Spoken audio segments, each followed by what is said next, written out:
In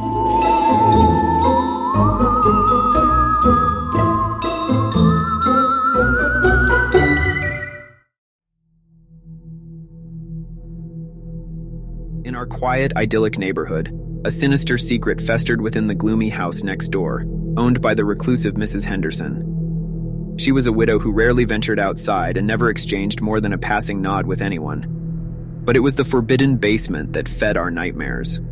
The house seemed to crouch beneath a perpetual shroud of darkness, its windows perpetually veiled in heavy, tattered curtains blocking the sun's warmth. Whispers among us hinted at unspeakable horrors concealed beneath it, things that sent shivers down our spines each time we dared to ponder.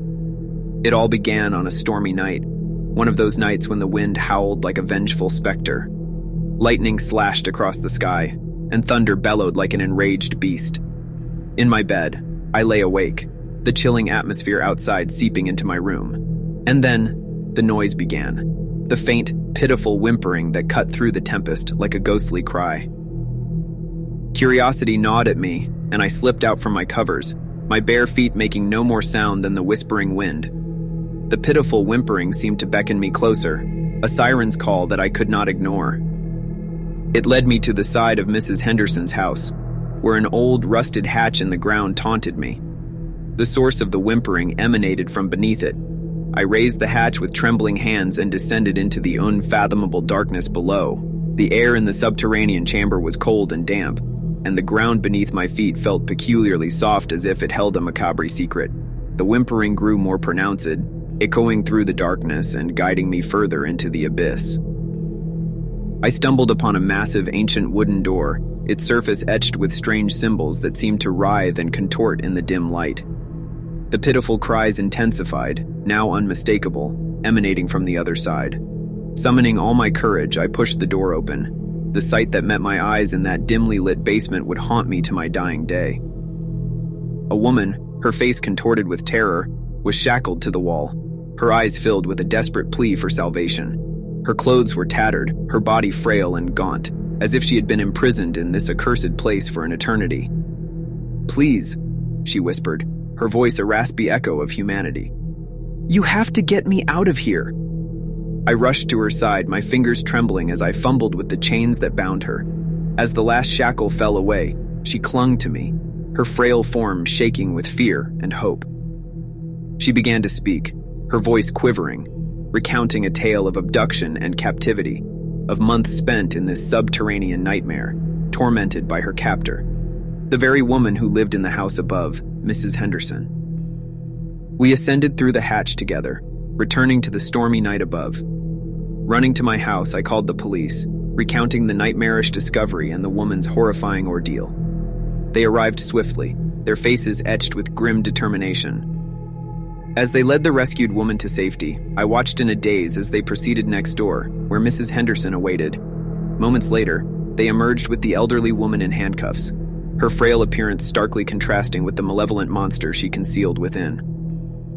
The ghastly truth of Mrs. Henderson's crimes was laid bare in the days that followed. She had been abducting and imprisoning women for years, concealing them in her subterranean lair, a chamber of torment and despair. The woman I rescued was one of many victims, each bearing a harrowing tale of suffering. As for Mrs. Henderson, she was declared mentally unstable and unfit to face trial. She was committed to a psychiatric facility, her eyes, once filled with a haunting calm, now vacant, forever etched in my memory as the gaze of pure malevolence. But the horror did not end there. In the following weeks, our quiet neighborhood descended into a palpable uneasy. The house next door, once an enigmatic mystery, had transformed into a symbol of unfathomable dread. The shadows beyond my window seemed to twist and contort as I lay in bed at night, hiding countless dark secrets within our seemingly tranquil neighborhood. The quiet whispers of the night held endless mysteries waiting to be uncovered by those who dared to venture into the abyss. In a quiet suburban neighborhood, I lived an ordinary life. Nothing seemed out of place until I noticed something chilling about my next-door neighbor, Mr. Wilson. He was unassuming and always polite when we exchanged pleasantries over the fence. But as time passed, I noticed something unnerving about him.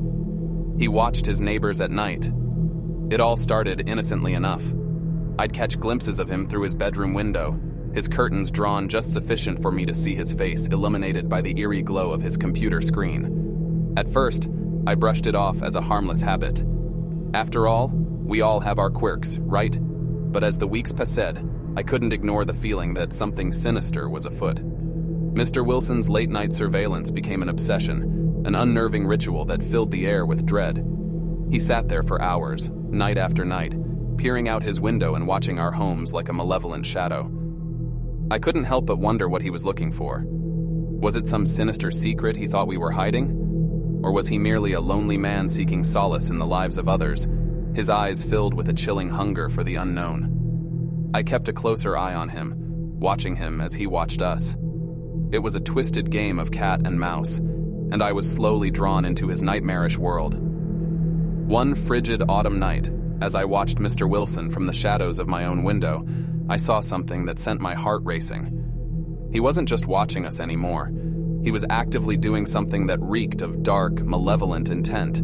It was too dark to make out the details, but I saw his silhouette moving with a macabre purpose. Curiosity clawed at my mind, and I couldn't resist the urge to investigate. I quietly slipped out of my house and into the abyss of his backyard, where an oppressive darkness seemed to choke the air.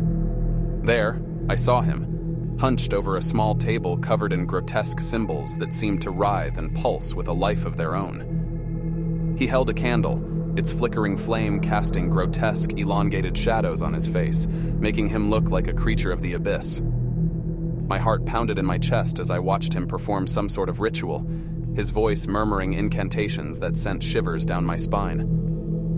What was he trying to summon? What unspeakable horrors lurked in the void between worlds he sought to unleash? As the ritual climaxed, the candle's flame shot up, casting a ghastly illumination upon his face. And then, from the depths of the night, a blood-curdling scream pierced the air. It came from the house of the Copeland next door, the Johnsons. I watched in horror as Mr. Wilson calmly blew out the candle, shrouding himself in darkness again, and retreated into his house, leaving me paralyzed with terror. Panic surged as I ran to the Johnsons' front door, the night closing in around me. The door was unlocked, and I burst inside, calling out their names, my voice trembling with fear. The scene that met my eyes was a living nightmare. Mr. Johnson lay lifeless on the living room floor, his eyes staring into the abyss of death. Mrs. Johnson's face, contorted in unspeakable terror, was nowhere to be seen. I rushed through the house, desperately searching for her, my heart pounding like a drum of doom. I found her in the basement, bound to a chair, her mouth gagged with a cloth. Her eyes, comprehensive with a terror I could scarcely imagine, pleaded for help as tears streamed down her face. I untied her with trembling hands, my mind a whirlpool of horror and despair. She clung to me as if I were her lifeline to sanity, her body shaking uncontrollably. I called the police, my voice barely more than a terrified whisper. When the police arrived, they apprehended Mr. Wilson, who offered no resistance. But his eyes, which had watched us all with such cold, malevolent intent, still held that sinister gleam. As the days passed, the truth about Mr. Wilson's obsession and the unspeakable horrors he had committed against his neighbors began to emerge. He had been conducting dark rituals, believing they would reveal our lives' secrets. But his obsession had driven him to commit acts of violence and cruelty that defied all reason. In the end, Mr. Wilson was deemed criminally insane and was confined to a psychiatric facility. The neighborhood slowly began to heal, but the scars of that horrific night would never fully fade. I often find myself staring out my window at night, unable to escape the chilling memory of that nightmarish descent into darkness. It serves as a haunting reminder that sometimes the true horrors lie closer to home than we could ever imagine, lurking in the shadows of the ordinary, waiting to consume us in a relentless nightmare of dread. Life in our quiet neighborhood took a spine-chilling turn when I became increasingly suspicious of our peculiar neighbor, Mr. Collins. He lived alone in a dark house at the end of the street, and something about him just didn't sit right with me. People had started vanishing from our close-knit community, and all eyes were now on Mr. Collins. It began innocently enough. First, it was Mrs. Johnson, the elderly lady from across the road. She used to sit on her porch, knitting scarves for the children. Then one day she was gone. No one saw her leave and her house stood empty, with the scarf she had been working on still on her porch chair, slowly unraveling as if mocking her disappearance. Next was Timmy, the young boy who used to deliver newspapers. He disappeared without a trace, leaving his bicycle by the side of the road with newspapers scattered like discarded secrets. Fear began to seep into our peaceful neighborhood, and whispers filled the air like distant echoes of our mounting dread. It wasn't long before my curiosity got the better of me. I decided to keep an eye on Mr. Collins, who had always been an odd figure. He rarely left his house. When he did, it was always under the cover of darkness. He seemed to avoid contact with everyone, and his silence was unnerving, like a constant, oppressive weight on our quiet streets. One moonlit night, I followed him, staying hidden in the shadows. He moved with an eerie grace like a phantom in the night. It was like he blended into the darkness, becoming one with it, like a malevolent spirit stalking its prey. I watched, frozen in terror, as he approached Mrs. Johnson's house. He moved to her porch, and as he reached out, his hand seemed to shimmer, like it was disappearing before my eyes. My heart hammered in my chest as I realized that Mr. Collins had an invisibility cloak. This sinister tool allowed him to move unnoticed, to become a specter of dread in our peaceful lives. My determination grew more assertive, fueled by the mounting fear that gripped our neighborhood. I continued tailoring him, my anxiety and decision developing with each step. He moved from house to house, his cloak rendering him invisible as he entered his victims' homes. It was a terrifying revelation. He had been among us all along, watching and waiting like a lurking nightmare. As the days passed, I gathered evidence of his sinister activities. I found a hidden chamber in his basement, filled with personal belongings of those who had vanished. It was a chilling trophy room of his victims, a gallery of horrors revealing his malevolence's depths. Among the items, I discovered Mrs. Johnson's knitting needles and Timmy's newspaper bag, relics of their fates. But my investigation was noticed. As I snooped around his backyard one evening, I heard a soft, eerie whisper from behind. It was Mr. Collins's invisible form inches from me, like a phantom of my darkest nightmares. "You shouldn't have come here," he hissed, his voice sending shivers down my spine like the cold fingers of death. I tried to flee, but he was upon me, his invisible hands closing around my throat like the invisible grip of fate itself. I gasped for air, struggling against his deadly embrace, like trapped prey fighting against an unstoppable predator. Panic surged as I realized I might become his next trophy, another haunting memory in his macabre collection. In a desperate act of survival, I grabbed a nearby garden tool. I swung it blindly, hoping to hit something, anything. I heard a sickening thud, and Mr. Collins released a blood-curdling scream like a wounded beast of the night. His invisibility cloak flickered and faltered, revealing his twisted, contorted form, like a grotesque specter emerging from the shadows. I didn't waste a second. I ran, leaving him writhing in pain on the ground like a fallen demon cast from the abyss. I knew I had to bring the truth to light, to expose Mr. Collins and end his reign of terror, like a lone hero facing the darkness. I went to the police with my evidence, and they stormed Mr. Collins' house.